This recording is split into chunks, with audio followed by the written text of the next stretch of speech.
Olá, meus irmãos, que a paz do Senhor esteja na sua vida. Nós estamos chegando uma vez mais aqui para darmos continuidade à sequência de estudos das lições da Escola Bíblica Dominical. Hoje nós abordaremos a lição de número 4, que traz o tema A Iluminação Espiritual do Crente. Essa lição foi tratada no dia 26 de abril do ano de 2020.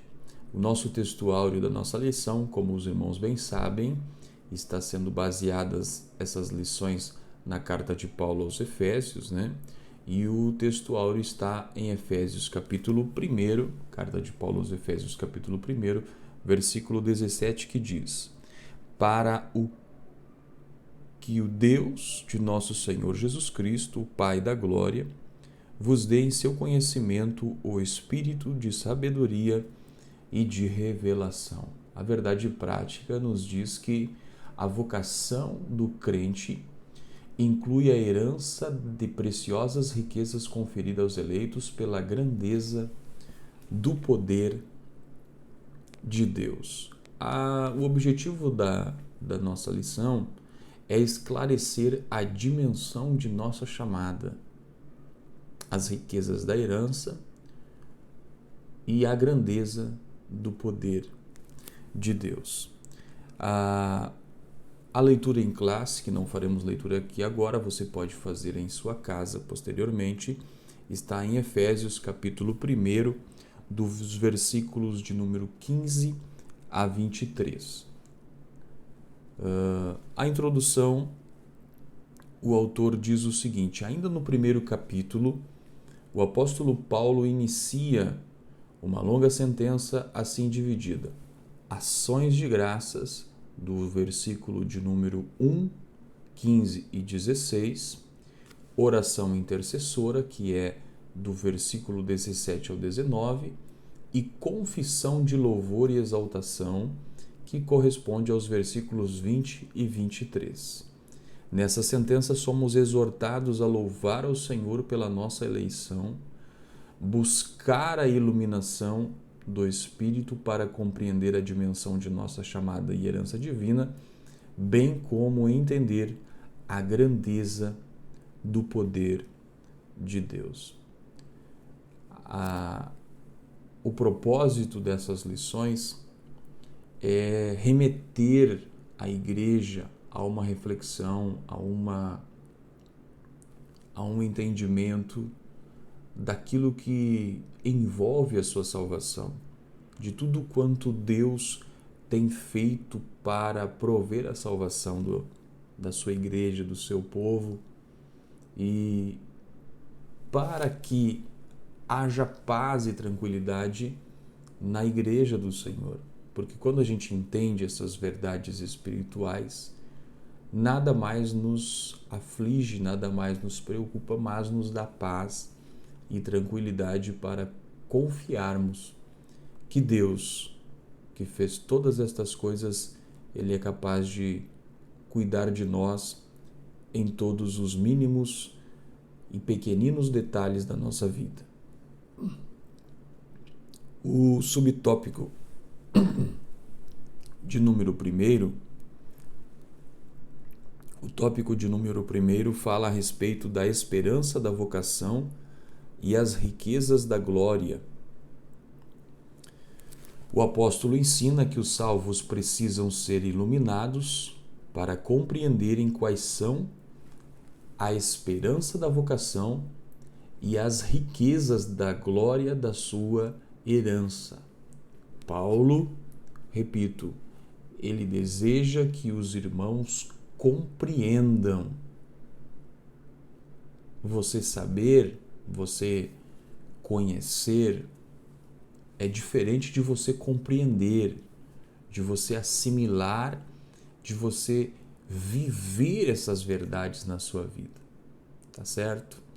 O subtópico de número 1 fala da ação de graças e intercessão. Observe o que o escritor diz aqui.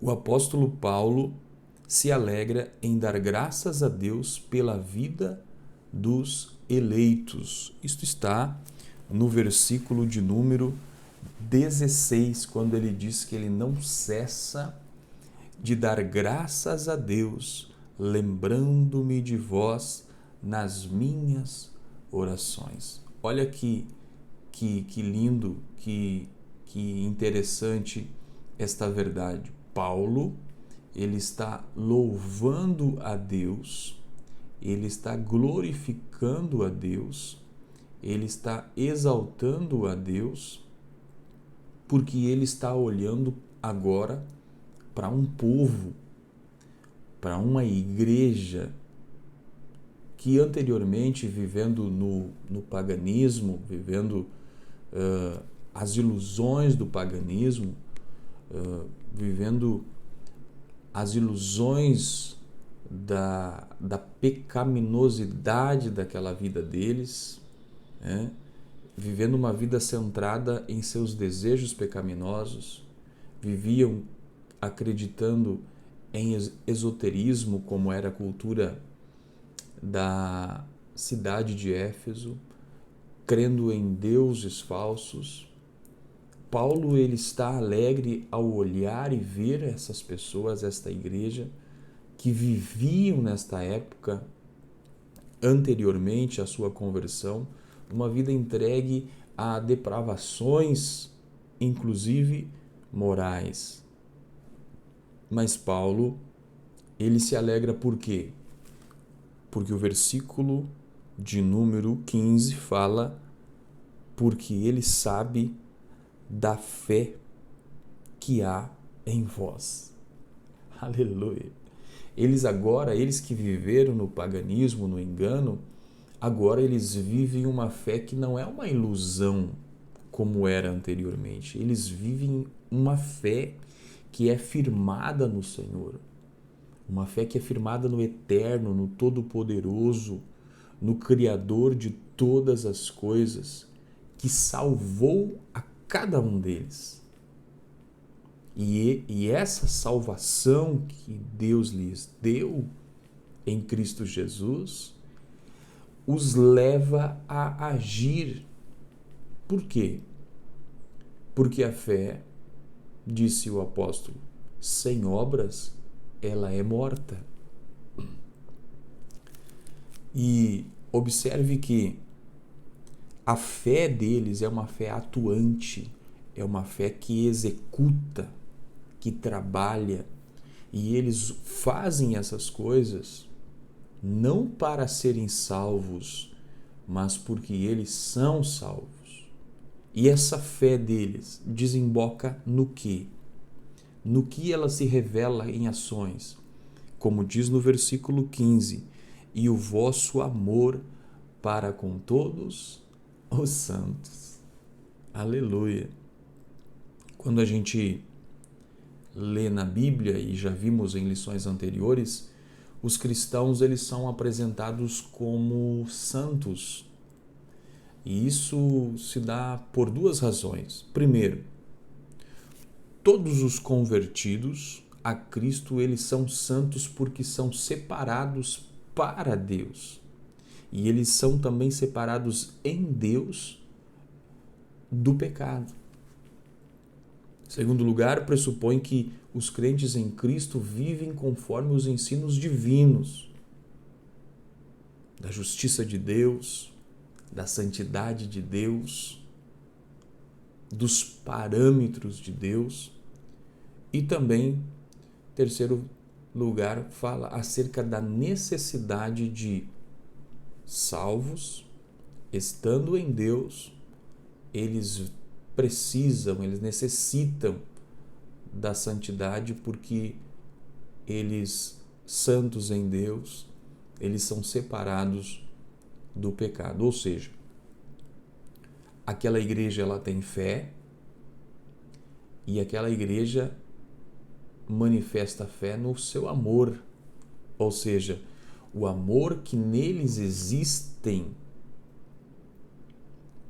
O amor que neles existe abraça a todos os que se convertem. Quando Paulo deixa a igreja de Éfeso, né? Quando ele se despede da igreja e segue a sua viagem, posteriormente vai ser preso, ele deixou a igreja de Éfeso e a igreja de Éfeso não parou. Olha que lindo isso! A igreja de Éfeso continuou crescendo e é por isso que Paulo louva, porque a fé deles é uma fé que não é estagnada, não é uma fé parada, mas é uma fé que age e age em amor, porque todos os que se convertem a Cristo são abraçados por eles, são alcançados por eles, porque conforme disse Russell Shedd, um teólogo, ele disse o seguinte: é impossível separar a fé e o amor. Por quê? Porque a fé e o amor são dois lados da mesma moeda. Quem se compromete com Cristo, compromete-se com seus irmãos e com o mundo perdido. Quando você se converte a Cristo, você não se converte para viver no seu mundo de intimidade com Cristo, de busca pessoal com Cristo, mas você, a partir do momento que você tem esse encontro genuíno com Cristo, a vida de Cristo passa a existir na sua vida, você passa a dispor-se a ajudar a manifestar amor aos seus irmãos. Você não se conforma em ver o perdido no mundo, mas você se dispõe a fazer alguma coisa para alcançá-los. Você se alegra em ver o seu irmão fortalecido, você não se alegra quando o seu irmão está tropeçando, você não se alegra quando o seu irmão está caído, você não se alegra quando o seu irmão está fraco, você se alegra em saber que ele está firmado na verdade da palavra de Deus, que ele está crescendo no reino de Deus. Paulo se alegra porque esta igreja, ela é uma igreja que lhe dá alegria. Por quê? Porque eles estão crescendo, eles estão progredindo e eles estão manifestando isso através da sua fé e o amor que existe nele para com todos. No tempo que nós estamos vivendo, precisamos entender esta verdade. Por quê? Porque vivemos num tempo de tamanho egoísmo do ser humano, em que todas as coisas estão centradas no eu das pessoas. A sociedade, ela desenvolve isso no ser humano. Aquilo que você vê na televisão, aquilo que você vê através de filmes, de tudo é centrado no ser humano, no eu do ser humano, no sucesso pessoal. Isso sem se importar com o seu irmão. Paulo, ele louva a Deus aqui porque ele vê naquela igreja fé. Paulo louva a Deus aqui porque ele vê naquela igreja amor. E isso não se separa. Se você tem fé, essa fé precisa se manifestar em amor. Paulo também, ele diz que ele louva, mas ele também intercede. Observe que Paulo, ele está dando graças a Deus, como eu já falei, porque os efésios não eram crentes problemáticos. Os seus escritos vão resolver problemas que eles têm, mas a razão pela qual Paulo escreve primariamente não é para resolver problemas. A palavra de Deus, ela é capaz de nos conduzir a resolver os nossos problemas. Certamente os escritos de Paulo serviram para que eles pudessem melhorar, crescer diante de Deus, porque a palavra de Deus é assim, ela nos faz crescer, ela nos limpa, para melhor servirmos a Deus. Mas Paulo, ele louva a Deus e ele intercede por estas pessoas. Por quê? Apesar de essas pessoas, essa igreja em Éfeso não ser uma igreja problemática, não ser uma igreja dividida, uma igreja que não cria na ressurreição. Ora, se você não crê na ressurreição, você não tem como servir a Cristo, né? De crer na verdade do Evangelho, como era a igreja em Corinto, né? Corinto era uma igreja cheia de problemas. Paulo, ele dá graças a Deus porque ele está escrevendo uma igreja que não está como a igreja da Galácia, que está com um pé no Evangelho e um pé na vida antiga, quando estavam voltando aos rudimentos da lei. Não, observe, Paulo está louvando e adorando a Deus pela vida de pessoas que estão firmadas, que estão crescendo, que estão produzindo no reino de Deus. Elas estão num nível de conhecimento e de experiência com Deus louvável, e é por isso que Paulo agradece a Deus. Mas o interessante é que, mesmo sendo uma igreja que lhe traz alegria, mesmo sendo uma igreja que está crescendo, Paulo, ele vai orar por esta igreja. Se você tem seu papel e sua caneta na mão, anote esta verdade. Mesmo os melhores crentes precisam de oração. Talvez você olhe para alguém e você diga: esse irmão é muito forte, esse irmão não precisa de oração, ele que tem que orar por nós. Talvez você olhe para o seu pastor e você diga: nosso pastor é uma bênção, nosso pastor é cheio da graça, cheio da unção. Talvez você olhe para algum obreiro na igreja onde você congrega e você diga: esse irmão é uma bênção, ele é usado por Deus tremendamente, ele não precisa que eu fique orando por ele. Acredite, os mais fortes, os mais usados por Deus, os que estão em maior evidência, são os que mais carecem de oração. Deixe que o Espírito Santo de Deus coloque dentro do teu coração alguém agora, para que você coloque-se a orar por essa pessoa, que você julga ser uma pessoa cheia de poder, de ousadia, de autoridade, e ela tem, mas ela carece das nossas orações. Você precisa orar pelo seu pastor. Você precisa orar pelos obreiros da igreja do Senhor. Você precisa orar pelo seu presidente, pelo seu governador, pelo seu prefeito, pessoas que estão em evidência. Você precisa dedicar-se a interceder por estas pessoas, porque não existe alguém em um alto nível a ponto de que essa pessoa não precise de oração. Tá bom, meus irmãos? Graças a Deus por isso. E qual é a intercessão do apóstolo Paulo? Paulo, ele intercede, versículo 17, que é o nosso texto áureo, para que o apóstolo ele ora. Ele ora para que seja concedido aos seus eleitores, aos seus leitores, o espírito de sabedoria e de revelação.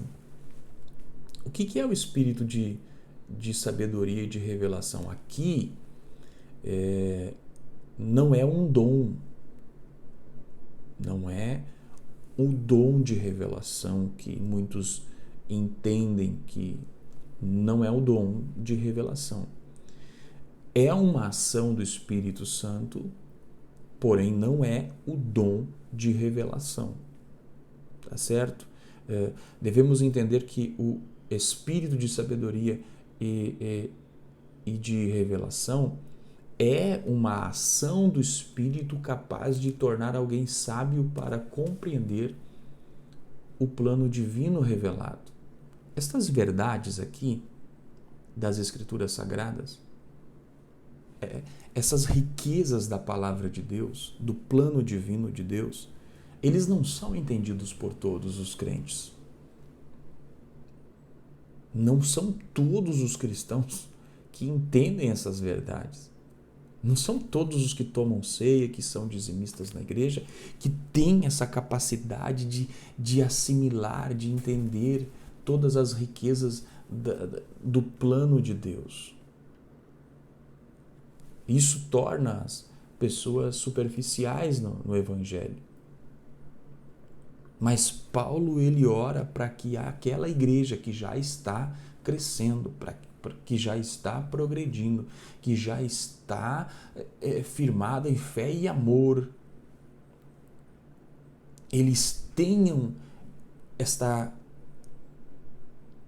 clareza diante deles, de que o Espírito Santo atue neles de forma a lhes dar sabedoria e revelação para que eles possam entender as riquezas do plano de Deus, do amor de Deus revelado. Interessante é que aqui Paulo vai dar continuidade ao que ele trata lá no versículo 13 dessa carta, no capítulo 1 ainda, que lá ele trata de bênção espiritual. O que é essa bênção espiritual? É o Espírito Santo agindo na igreja. Aleluia! É o Espírito Santo agindo na igreja, porque lá no versículo 13, o Espírito Santo é o Espírito que sela. O Espírito Santo é o Espírito que sela para o grande dia. Olha o que diz o texto, versículo 13.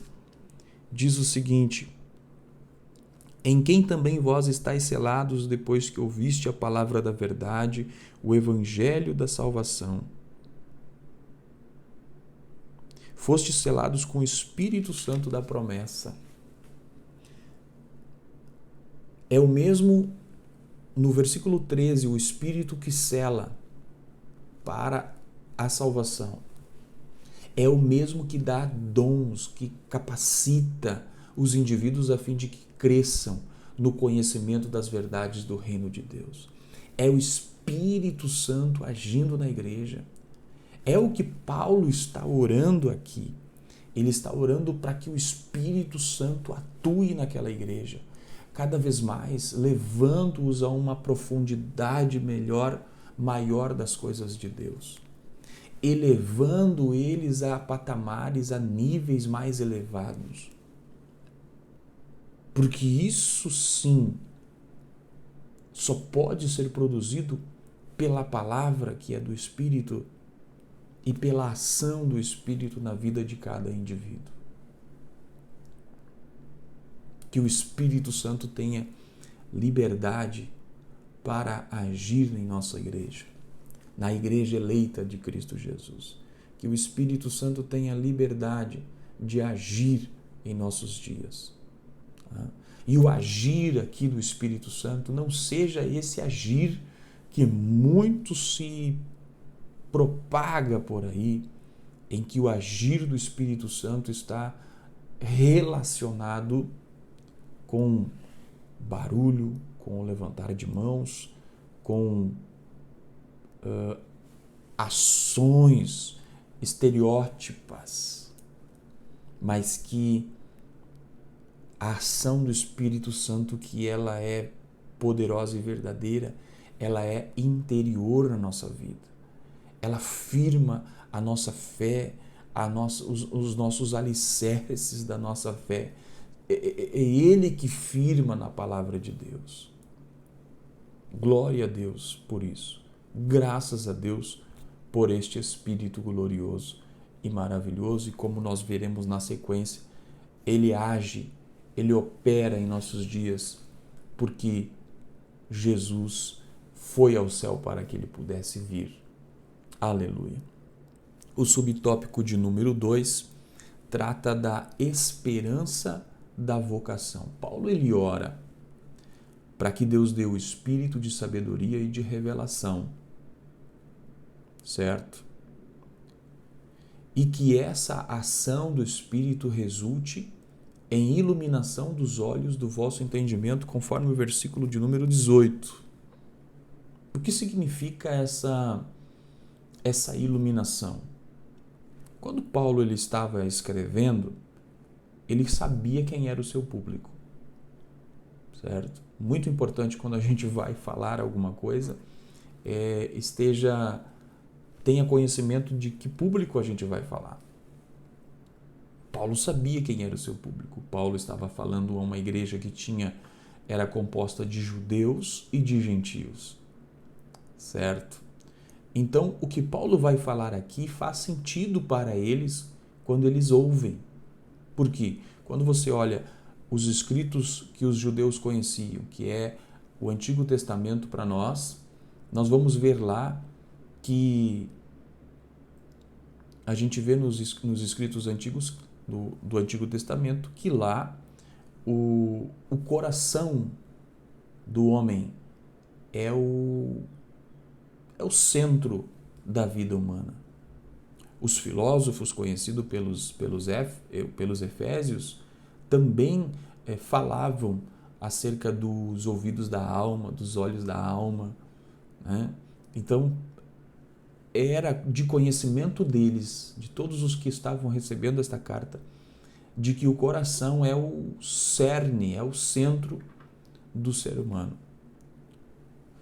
Mas Paulo, mais adiante, ele vai tratar mais detalhadamente sobre isso, mas lá no capítulo 4, ele vai falar, versículo 18, capítulo 5 também, versículo 8, que o pecado ele escureceu este centro humano, como a gente vê nos textos que eu referi a você. Vamos ler, capítulo 4, versículo 18 da carta aos Efésios. Entenebrecidos no entendimento, separados da vida de Deus pela ignorância que há neles, pela dureza do seu coração. Vamos ver o que diz o versículo 8, capítulo 5, porque noutro tempo erais trevas, mas agora sois luz no Senhor, andai como filhos da luz. Observe, o pecado trouxe uma escuridão, trouxe uma escuridão tão grande que colocou no homem, fez do homem um ser cego. O versículo 4 da carta de Paulo aos Coríntios, observe o que diz, segunda carta aos Coríntios, capítulo 4, e o versículo de número 4 diz o seguinte: nos quais o Deus desse século cegou os entendimentos dos incrédulos, para que não lhes resplandeça a luz do Evangelho da glória de Cristo, que é a imagem de Deus. Observe,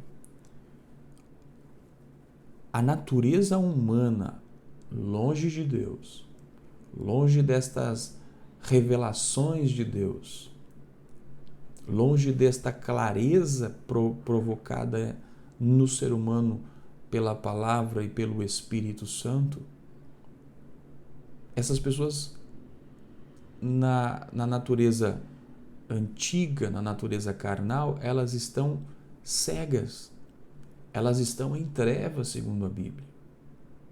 E observe uma coisa, que o mesmo versículo, o mesmo capítulo de 2 Coríntios, versículo 6, ocorre algo que lembra a criação lá de Gênesis. Observe aqui o que diz, versículo 6 do capítulo 4 de 2 Coríntios. Porque Deus, que disse que das trevas resplandecesse a luz, é quem resplandeceu em nossos corações para a iluminação do conhecimento da glória de Deus na face de Jesus Cristo.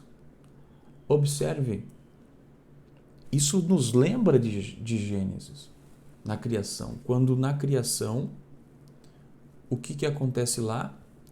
Havia trevas, havia escuridão. O Espírito Santo do Senhor pairava sobre as águas.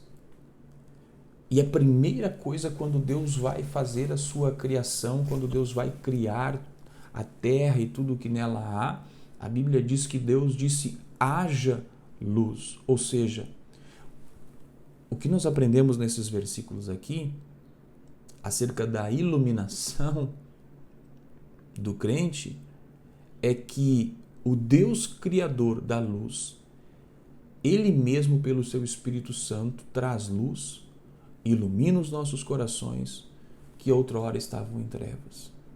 Essa iluminação, como nós podemos ver, ela não parte da terra, ela vem de Deus para a terra.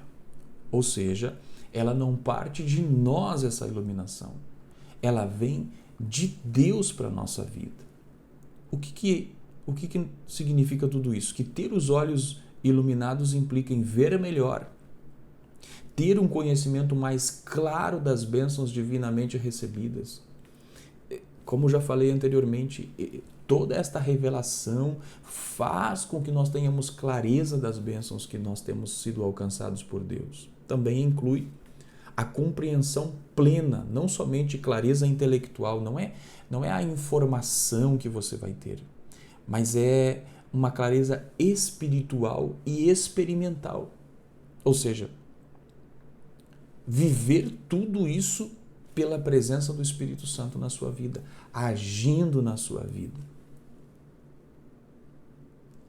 O estudo da palavra de Deus, ele não tem o propósito, não deve ter o propósito em nós de unicamente aprender, conhecer intelectualmente. É importante que tenhamos conhecimento intelectual? É lógico que sim, mas a palavra de Deus, ela tem um propósito de trazer vida, de trazer ações em nossa vida, que nós vivamos aquilo que estamos aprendendo. Em outras palavras, ter os olhos espirituais, então, implica ter a clareza do Espírito Santo para conhecer todas as bênçãos espirituais que nós fomos alcançar. Tá certo? Para que e para qual propósito é essa iluminação? Diz o versículo em Efésios, que é para que a fim de saberem qual seja a esperança da sua vocação. Em outras palavras, para que fossem capazes de experimentar e conhecer profundamente e espiritualmente todos os privilégios de serem vocacionados.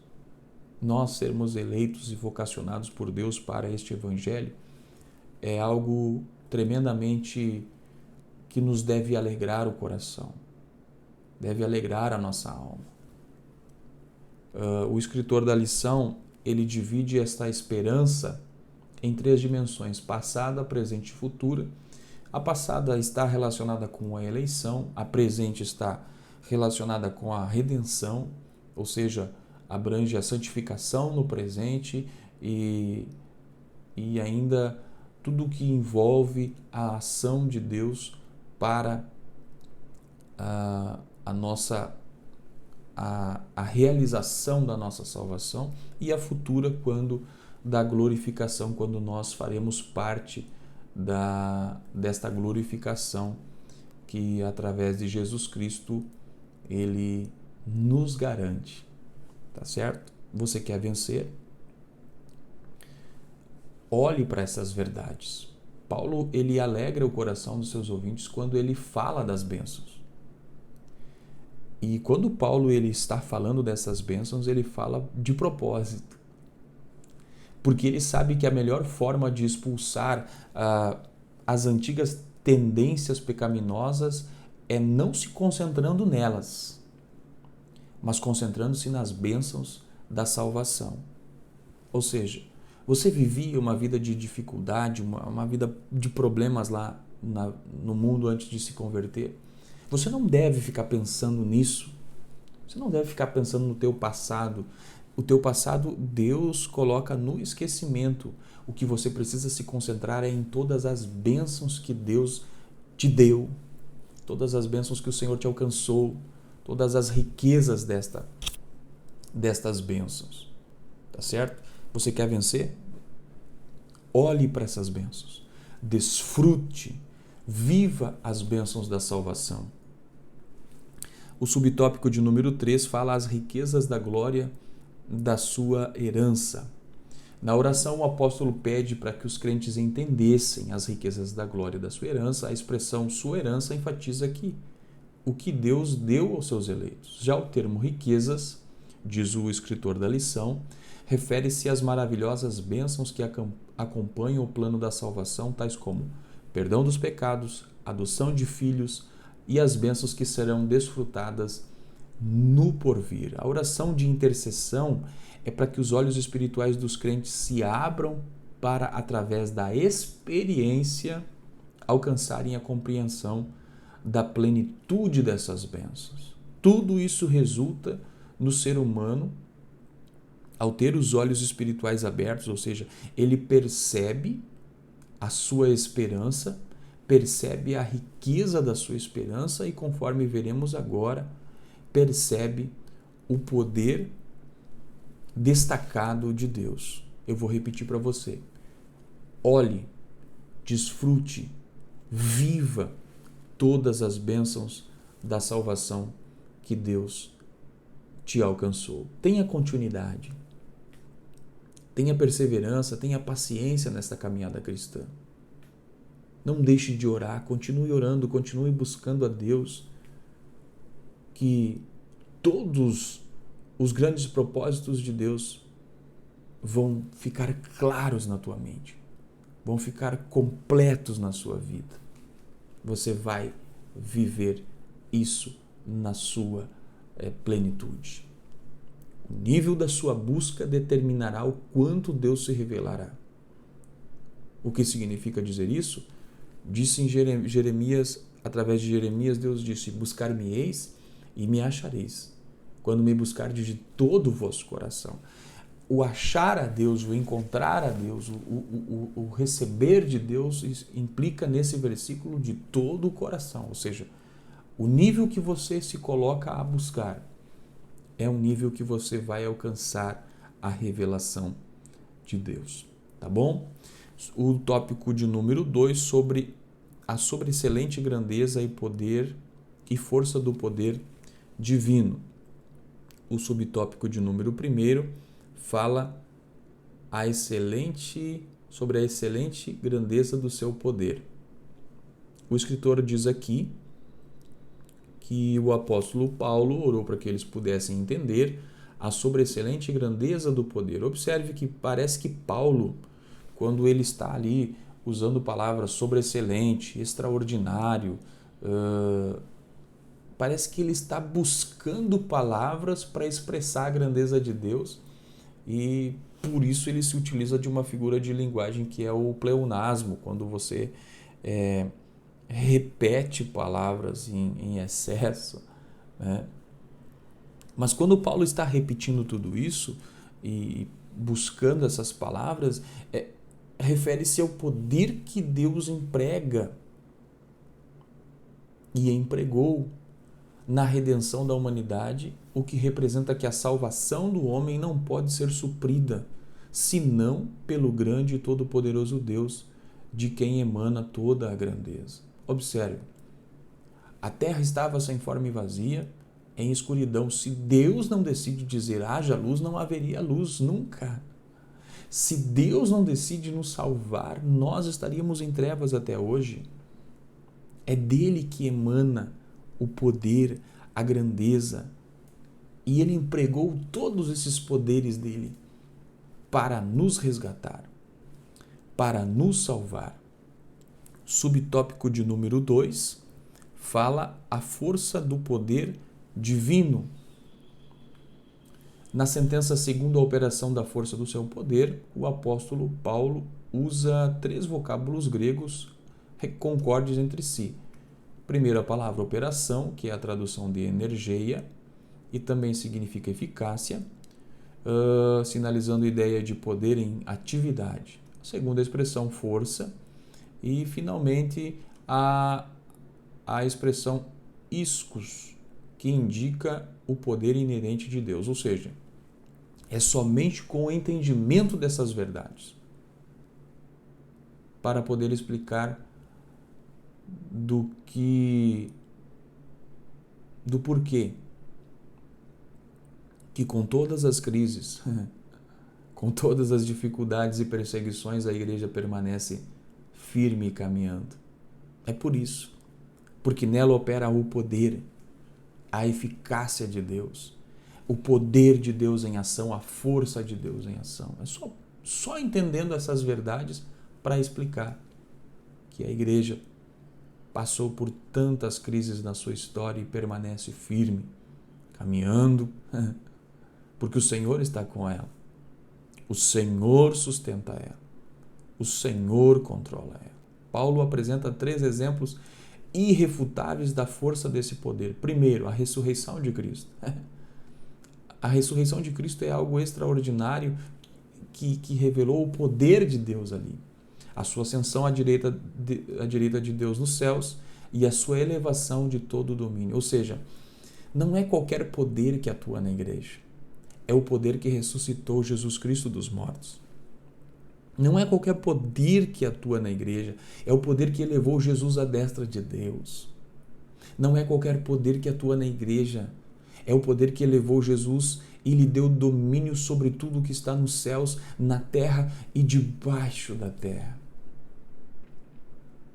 É esse poder que faz da igreja vitoriosa.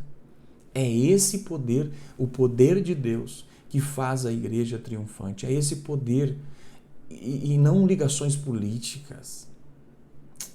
Não é ligações políticas, é o poder de Deus que faz a igreja vencer, que faz a igreja permanecer, que faz a igreja triunfar. Glória a Deus por essas verdades. Vamos ver mais detalhes sobre o poder divino no próximo tópico.